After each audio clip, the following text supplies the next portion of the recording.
Hi! Hello! నమస్తే. నేను మీ కౌండిన్య. ఉత్తరాంధ్రకు వైభోగాపురం రెడీ అయింది. ఆగస్ట్ 1 తారీఖున అల్లూరి సీతారామరాజు అంతర్జాతీయ విమానాశ్రయం ప్రారంభం కాబోతుంది. ఈ ప్రారంభోత్సవాన్ని స్వయంగా ప్రధాని నరేంద్ర మోదీ చేతుల మీదుగా ఘనంగా నిర్వహించబోతుంది ఏపీ కూటమి ప్రభుత్వం. మరి ఆ విశేషాలేంటి? ఇంకొక వైపు ప్రజలందరూ విమానం ఎక్కాలంటే విశాఖ అంతా చుట్టాల్సిందేనా అని ఎందుకంటున్నారు? హైవే మీదుగా బస్సులు ఎందుకు అందుబాటులో లేవు? ప్రయాణం ఖర్చు చాలా తడిసి మోపిడవుతుందని ఎందుకు బీజేపీ ఎమ్మెల్యేలు ప్రశ్నిస్తున్నారు? ఆ విషయాలన్నీ ఈ వీడియోలో తెలుసుకునే ప్రయత్నం చేద్దాం. వీడియోని చివరి వరకు చూడటానికి ప్రయత్నించండి. మర్చిపోకుండా లైక్ చేయండి, షేర్ చేయండి, సబ్స్క్రైబ్ చేయడానికి ప్రయత్నించండి. ఈరోజు మంత్రి నారా లోకేష్ అన్నీ తానై భోగాపురం విమానాశ్రయాన్ని సందర్శించడానికి వెళ్లారు. ఆ విశేషాలు గూడా ఈ వీడియోలో తెలుసుకునే ప్రయత్నం చేద్దాం. భోగాపురంలో అల్లూరి సీతారామరాజు అంతర్జాతీయ విమానాశ్రయ నిర్మాణం పూర్తి చేసుకొని ప్రారంభానికి ముస్తాబవుతుంది. ఆగస్ట్ 1వ తేదీన ప్రారంభించేందుకు ప్రధాని నరేంద్ర మోదీ వస్తున్నారు. అంగరంగ వైభవంగా పండగ వాతావరణంలో ఈ కార్యక్రమాన్ని నిర్వహించేందుకు ప్రభుత్వం సంకల్పించింది.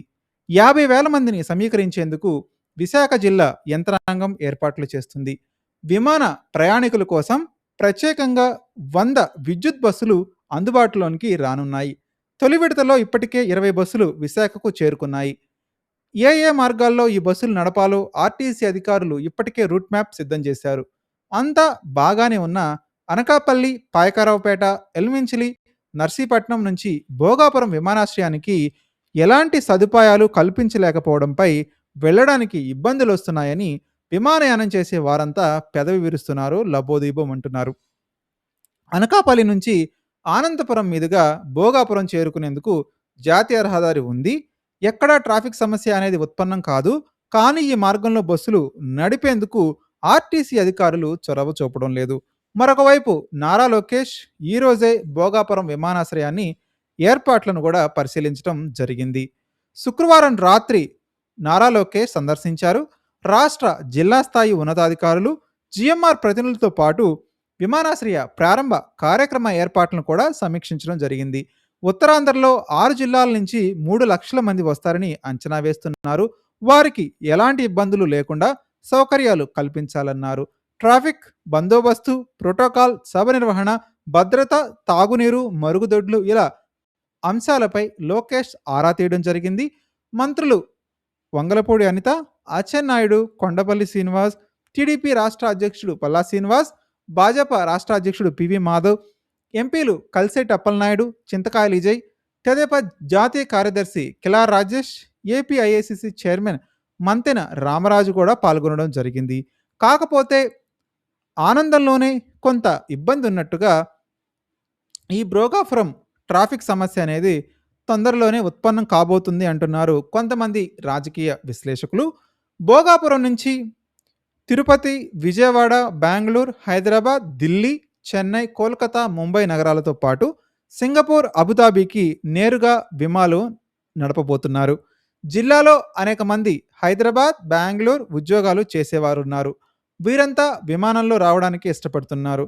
ముందుగా టికెట్ బుక్ చేసుకుంటే తక్కువ ధరకు వస్తుందని సాఫ్ట్‌వేర్ ఉద్యోగి చాలామంది చెప్తున్నారు. అనకాపల్లి జిల్లా నుంచి రోజుకి 150 నుంచి 200 మంది విమానాల్లో ప్రయాణిస్తున్నట్టు అంచనా వేస్తున్నారు. అనకాపల్లి, పాయకరావుపేట, ఎలమంచిలి, నర్సీపట్నం తదితర ప్రాంతాల నుంచి నేరుగా విమానాశ్రయానికి వెళ్లేందుకు ప్రత్యేకంగా ప్రజా రవాణా సదుపాయాలు లేవు అని ప్రస్తావించడం జరుగుతుంది. ఈ విషయమై జిల్లా ప్రజా రవాణా అధికారిని ప్రవీణాని ప్రస్తావించగా విమానాశ్రయానికి వెళ్లే ప్రయాణికుల కోసం ప్రత్యేకంగా బస్సులను నడిపే ఆలోచన లేదన్నారు. భోగాపురం మీదుగా వెళ్లే బస్సుల్లో వెళ్ళవచ్చు కదా అంటున్నారు. ఇక జిల్లా నుంచి అనకాపల్లి, అచ్యుతాపురం, ఎస్సీజెడ్, ఎలమంచిలి నుంచి ఎయిర్‌పోర్ట్ అథారిటీ ప్రత్యేకంగా బస్సులు నడుపుతుంది. ప్రస్తుతం 100 బస్సులను కేటాయించారు. వీటిలో 3 బస్సులను అనకాపల్లి జిల్లాకు కేటాయించినట్టుగా సమాచారం. భవిష్యత్తులో అంతర్జాతీయ విమానాలు పెరుగుతాయి కాబట్టి ప్రస్తుతం 2 దేశాలకే నేరుగా విమానాలున్నాయి. మరి మీరు కూడా మీ అభిప్రాయాన్ని కామెంట్ రూపంలో తెలియజేయండి. నిజంగానే విమానం ఎక్కాలంటే విశాఖ అంతా చుట్టాల్సిన అవసరం అయితే ఉందా? మీ అభిప్రాయాన్ని కామెంట్ రూపంలో స్పష్టంగా తెలియజేయడానికి ప్రయత్నించండి.